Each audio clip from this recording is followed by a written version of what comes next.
So I went out and I started looking for management training courses. And what I found was there are plenty of out there, but they're teaching management tactics. Okay. Wonderful. Management tactics are wonderful. However, if your manager is a jerk, then he's going to use those management tactics to beat the employees over the head with them, right, rather than to inspire them and motivate them. Okay. And so I built a training. The first stage is I'm going to teach everybody in the organization self-leadership. Okay. Right. How do I create my success in my own life? Right. Right. The most important person in the world is that person I'm talking to. Their world revolves around them. Sure. So they need to learn how to create success. And if they can create success, they're going to be way more impactful in the business, way more productive in the business. Absolutely. And now I've got a whole team of people that feel as though they're on the same level, rather than somebody that's telling people what to do. Right. Right. Top down. Right. Top down.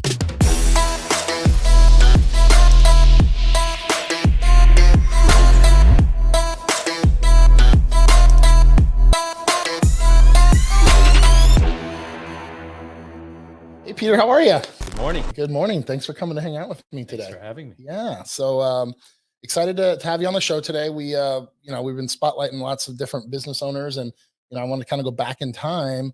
When I first got really cranking with my mortgage career is where we had an opportunity to meet. That was in like 2007.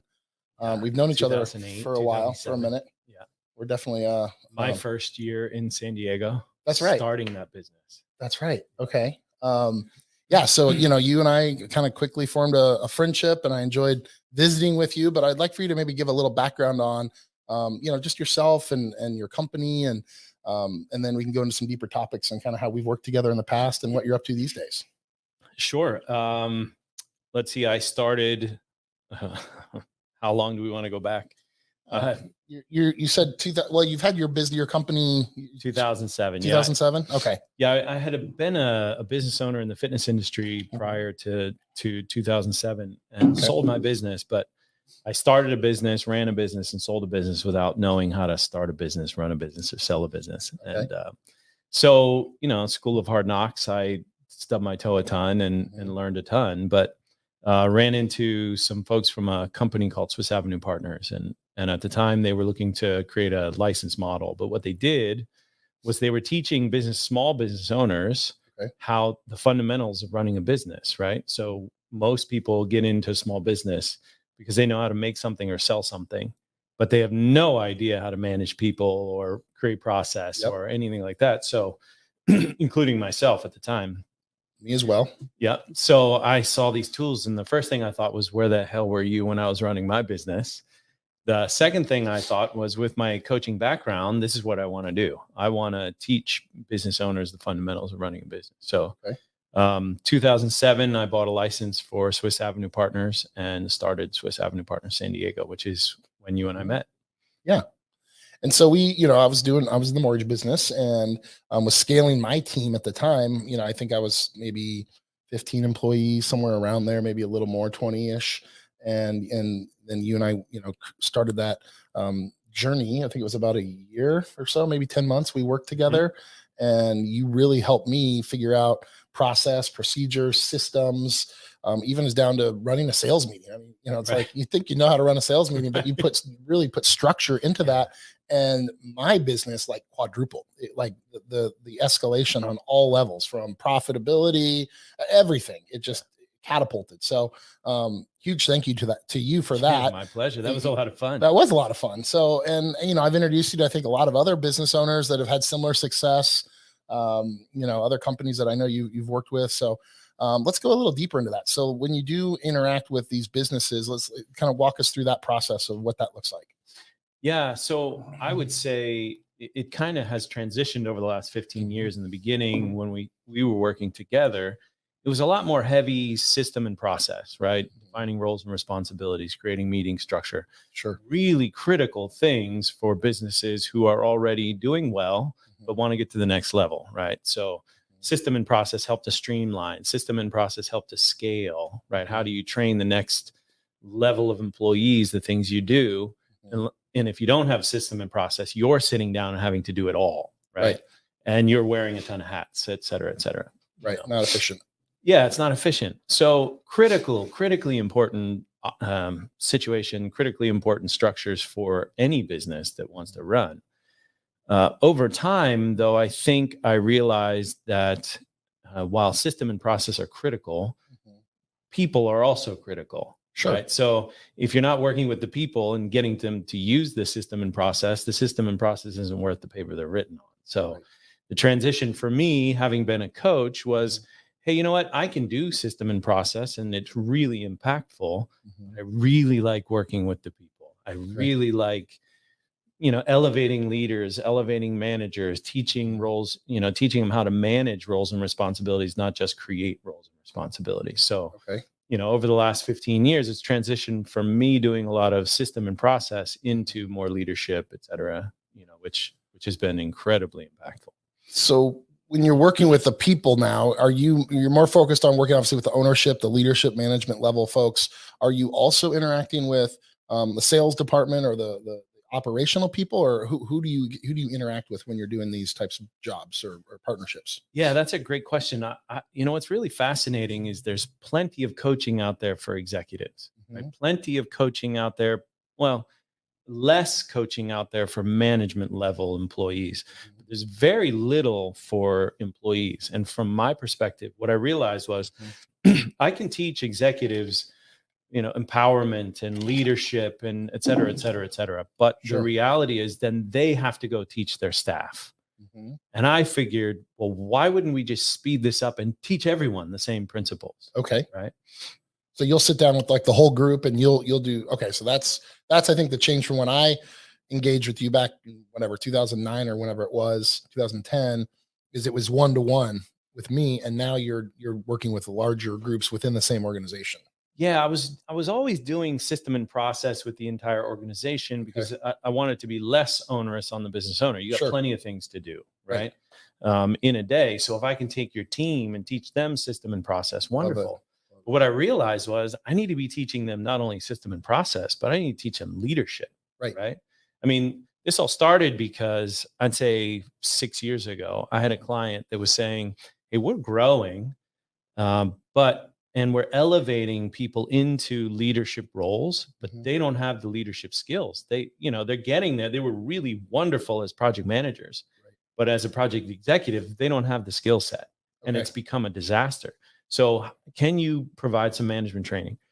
So I went out and I started looking for management training courses. And what I found was there are plenty of out there, but they're teaching management tactics. Okay. So wonderful. Management tactics are wonderful. However, if your manager is a jerk, then he's going to use those management tactics to beat the employees over the head with them, rather than to inspire them and motivate them. Okay. And so so I decided, look, I have this huge background in transformation, in psychology, in all of these things. I have a philosophy that I've found in working with people one-on-one that works, and that is teaching them to lead self first.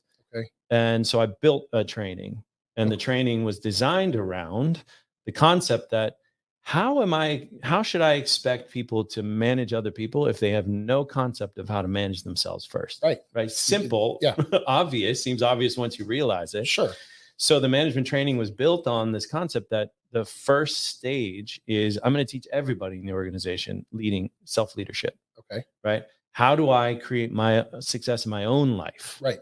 The most important person in the world is that person I'm talking to, because their world revolves around them. Sure. So they need to learn how to create success. And if they can create success, they're going to be way more impactful in the business, way more productive in the business. Absolutely. And now I've got a whole team of people that feel as though they're on the same level, rather than somebody that's telling people what to do. Right. Top down. Right. Top down. Okay. Right. And this also correlates into their personal experiences. I mean, do you guys go deep into that as well, the personal side as well as the business side, or you pretty much stay on the business side? Yeah, it's a really great question in the sense that wherever you go, there you are. So if I teach self-leadership skills, the obvious impact is going to be at work and in career. Sure. The less obvious is, well, those are the same skills: communicating with other human beings, being accountable, taking responsibility for your life. Those are all the same skills that impact your relationships. They're all the same skills that impact your health. Right. If you're not accountable to your workout routine, you're never going to get fit or feel healthy or whatever. Right. Absolutely. So the skill sets apply everywhere. Okay. What I realized, though, is different than being a psychologist when we're talking about daddy issues or mommy issues. We get to talk about career issues, which are way less threatening. Right. So I can create change in this human being around a career context, and then it just bleeds into the rest of their lives. Okay. Yeah. That's so cool. Yeah. How many, let's talk about the size of the companies you work with. All different medium-sized companies, small business owners. Like, what's your target demographic of businesses you like to work with? Yeah, I think over the years that's probably changed as well. Okay. In the beginning, it was more, let's call it 10 to 100 employees. Okay. Now, I mean, you know me, I love standing in front of people. So I'll sit in front of 500 people. Sure. If they'll have me. Okay. But right now, my main clients, the clients I've had for years, the clients that I work with consistently, the referrals that I get are generally that I'd say 30 to 75 employee companies. Okay. Okay. Any nuggets like you want to share, like on any part of your coaching process that someone may be listening right now might be able to take away from this conversation, like a highlight or a strategy or anything like come to mind? I want to put you on the spot, but is there something that would be beneficial to maybe share? Yeah, I mean, I think maybe if we split that into two, right? Here's my message for business owners, and that is, there is this doing this for the last 6 years, this realization that we're all really in the same boat. You know, if I sit in front of a group of people and I say, "Hey, raise your hand if you would agree to this statement: life is tough." And that it's coming at you really fast all the time. Right. And you find yourself simply reacting most of the time. Okay.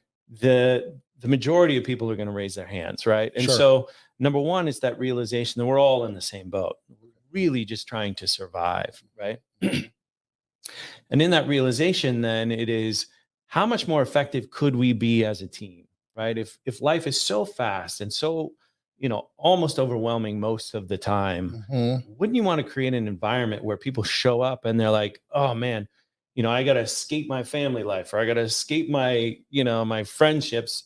I got to get to work. Right. Like I really want to get to work so I can feel supported and loved and, people surrounded by people that have my back.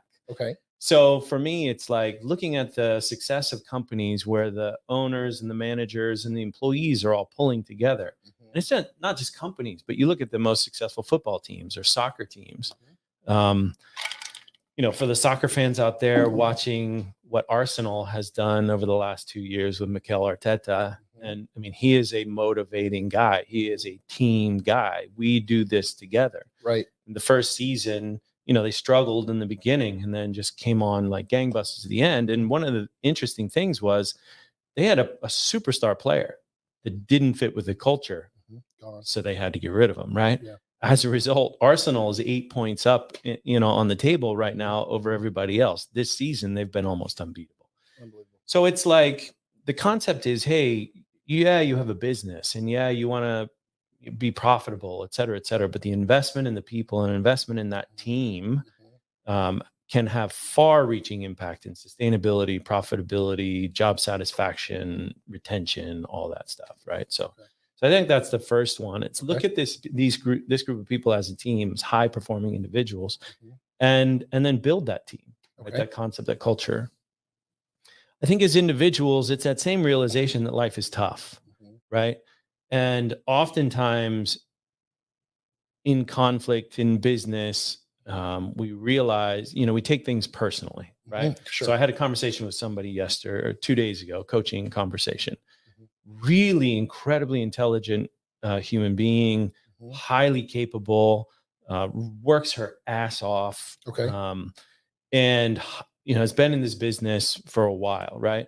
Conflict with another employee who is also incredibly capable, highly intelligent, really productive. Conflict. Okay. And my whole point with her was when there's conflict and she's feeling that conflict or this other person is losing their minds to you, it has nothing to do with you. Right. Okay. Right. Yep. Because life is hard. Right. We're all just struggling. And oftentimes we're reacting, we're feeling overwhelmed. And then when something happens, we get triggered. And then the emotions get higher and they get, we go crazy, and then we react and we lash out, and et cetera, et cetera, et cetera. And that's what creates conflict. And I think the takeaway is, hey, remember, life is hard. We're all just trying to get by. And when somebody's, in conflict with you, it has nothing to do with you. They're just struggling. Right. Yeah. So in that, then I can ground myself in, oh, they're losing their mind. That has nothing to do with me, but I could show up. I could help them. Sure. Hey, what's going on? How can I help? Right. Let's put aside this issue. I notice something's going on. How can I help? Right. Love that. So that whole level of compassion and understanding and awareness and self-leadership really boils down to that. Hey, I got my shit. You got your shit. Yeah. Whatever you got going on has nothing to do with me. Right. Go ahead. Lose your mind. I can handle it. Right. Lose your mind. Right. Oh, man. Well, these all sound like phenomenal life skills. We kind of touched on that you don't just, put this little, everything that you work with these folks with to help them in their business context. It's also on the personal side. Let's talk about like family for a second. Cause I think, a lot of people obviously have kids. I know you've got a couple boys, let's talk a little bit about the family element and how you can maybe put some of this to work in the personal, in the home. Yeah. I mean, think about it. Life is hard. Right. You're out working, life's coming at you 1,000 miles an hour. Right. And then you go home and you're exhausted. And then your kids want your attention. You're like, daddy, daddy, daddy, daddy. Like this morning, waking up, dad, dad, dad, dad. Like, holy cow. Already? It started? It's 6 a.m. Yeah, it's 6 a.m. But the conversation is, like we're all just kind of whirling around in this universe. And then we come together, family. It's just recognizing the same thing, is that life is tough. Kids are trying to learn. They want your attention. There's no limit to the amount of attention they want from you. Sure. Like they'll take it all. Yep. And then some. Yep. So it's being able to be grounded in myself, take care of myself first, so that I can show up for my kids, rather than like give to my kids. So there's nothing left of me. And then there's nothing left for anyone. Sure. So really, I think it's putting self first again, leading self first, putting self first, so that they're, it's like you're in a healthy place and you're balanced. And yeah, I mean, it's that whole conversation. It really is. And I use this all the time. People are probably sick of hearing it, but when you get on an airplane, even though most of us don't listen to the little intro, the intro. Yeah, I don't. Yeah. I've heard it 1,000 times. Yeah, how to put on a seatbelt. But it's like mask first, then your kids. Sure. But that metaphor for life is so critical. Yeah. Because we give to work, we give to our partners, we give to our kids, we give and take very little for ourselves. And then there's nothing left, right? Right. I think that's part of it. Just, in that knowing who we are, what we stand for, what we're playing for, what's important to us. And I think the fascinating thing that led me to is the recognition that, this conversation of identity, we identify as our stresses, our emotions. I'm depressed. I'm angry. I am angry. I am frustrated. I am overwhelmed. It's an identity conversation. Right. Right. Identity means that's just who I am. That doesn't change. Right. So if I start saying I am overwhelmed, that means I am going to be consistently overwhelmed for the rest of my life. Totally. Or I am depressed. Well, that's a state of being. That's just who I am. I'm depressed. Right. That's not going to change. Even those moments where I feel good, right, I'm coming back to depression. Right. Yeah. So then that leads to this conversation about, I see human beings walking around, and not just here in my town or in my family, but in the world, in this massive identity crisis. Right. Okay. Like if I don't know who I am, then I'm pulled in all these different directions, right? Sure. Social media, right? Yeah. Social media says I'm living my best life. Yeah. Right. Yeah. Put up the wall or put up the front. Right. Like everything's perfect. Yeah. Like it drives me nuts. Man, my life would be so much better if I was doing yoga in Bali. Right. Right. Totally. So my life must suck because awesome. I'm not doing yoga in Bali. I'm grinding. Right. Yeah. Okay. So this conversation of identity is, well, no, that's what we do, but who am I? Right. right? I am strong. I am capable. I'm compassionate, right? And what do I stand for? My commitment is to make a difference for people. That's my purpose. And that doesn't change. That doesn't change by what I do. Yeah, I get to do that at work. It's awesome. I have this incredible job where I get to do that. Phenomenal. The amount of people you get to positively impact. It's a really cool thing that you do. But I got to take that to my family. I got to make a difference for my kids. I got to make a difference for my wife. I got to make a difference on this podcast. There you go. Show up my friends, right? Yeah, that's awesome. So, let's wrap. Go ahead. I cut you off. No, I said, let's wrap up with that cool story I think you shared about how you put some of this to work with your son. And I think he was going to school. You mind sharing that story? I think that's a pretty powerful story that you have. Yeah. Sure. Happy to share. Because I share it all the time now. Okay. Well, it's a cool you never story. know what's going to work. Yeah. So Jake at the time was 6 in kindergarten. Okay. And Jake is the sweetest. I mean, great athlete, smart kid, very sweet, always teacher's pet, through preschool into the first half of kindergarten, the second half of kindergarten. I show up to pick him up one day. I pick the boys up most days. And teacher said, we had an incident today. We've had incidents before. No big deal. It's like, no problem. I'll talk to him. Right. Hey, bud, you can't behave that way on the playground, right? You're the bigger kid. You need to restrain yourself, keep your hands to yourself, that kind of thing. Right. Sure. He was getting involved with some other friends and they were getting rough. That's the deal. Okay, Dad. Cool. Next day, end of the day, pick him up. Teacher said we had an incident. I'm like, ooh, this is 2 in a row. Hey, bud, you can't do that. Right. We had this conversation yesterday, remember? Right. You just can't do that. And he goes, okay, Dad, I hear you. Yeah. Next day, pick him up. We had another incident and now it's bleeding over into the classroom. He's having a hard time sitting still. Okay. And I'm going, what the, like my temperature is rising. Hey, dude, we had this conversation yesterday. What is going on? Right. Clearly, like, you can't do this. You can't do this at school. This is not school behavior, et cetera, et cetera, et cetera. Okay, Dad. Yeah, I know. I get it. Next day, we had an incident and I'm going, what is going on here? And so my heat is rising and I'm certain that Jake can tell I'm getting frustrated. I'm getting angry. And I get to a point where I'm like, wait a minute, I got to stop.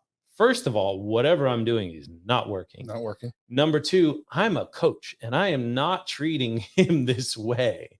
I'm trying to bully him into behaving better. Well, that works. Be a good kid. Not working. Right. Which probably leads to aggression on the playground. Yeah. So I'm like, this is not working. I said, okay, but we're going to try something different. Who are you? And he said, I'm Jake. I said, well, that's a good answer. Yeah. I said, but that's the name that Mom and Dad gave you and the one you've taken on, but that's not who you are. I said, so who are you? He said, I don't know. I said, that's a great answer. Perfect. I said, well, let me tell you who I know you as. I know you as kind and generous, helpful, thoughtful. And he's like, and a good friend. I said, yeah, and a good friend. And I said, so in the morning when I drop you off, we're going to have this conversation, mind who you are. And at the end of the day, we're going to check in and see if that's who you were through the day. Love it. Yeah. So I'm like, well, see if this works. Yeah. 6. So I drop him off and said, who are you? And he said, I'm Jake. I'm like, come on, buddy. We did this yesterday. I said, no, you're kind, generous, thoughtful, helpful. And he said, and a good friend. I said, perfect. So are you going to be that today? He said, yeah. So we go. I pick him up at the end of the day and she said, we had another incident. Like, all right, well, Rome wasn't built in a day. Let's see what happens. So I said, hey, bud, so who are you? He said, I don't know. I said, kind, generous, thoughtful, helpful. And he said, a good friend. I said, were you that today? And he said, no, not really. I said, okay, good. We'll do it again tomorrow. Right. We do it again tomorrow. Who are you? He said, I'm kind, I'm thoughtful, and a good friend. And I said, and you're generous and helpful. He said, yes. The end of the day, I pick him up. Teacher goes, well, it was better. Okay. I said, good. All right, perfect. Jake, who were you? He said, I was generous and thoughtful, and a good friend, I said, but helpful. And he's like, no, I wasn't really that helpful. I said, okay, good. Perfect. We'll do it again tomorrow. Progress. Do it again tomorrow. Who are you? He said, I'm kind, generous, thoughtful, and helpful, and a good friend. I said, great. Remembered them all. He remembered them all. And at the end of the day, I said, so the teacher said, hey, we had a great day. Nice. And I said, buddy, who were you today? And he said, I was kind, generous, and I was helpful, and I was a good friend. I said, perfect. We're going to do that for the next couple of days and see how it goes. Yeah. So every morning we do it. At the end of the day, we do it. Haven't had a problem since. That's awesome. Anytime. And what I realized was anytime I start to notice any behavioral shift with him, I just remind him, hey, bud, who are you?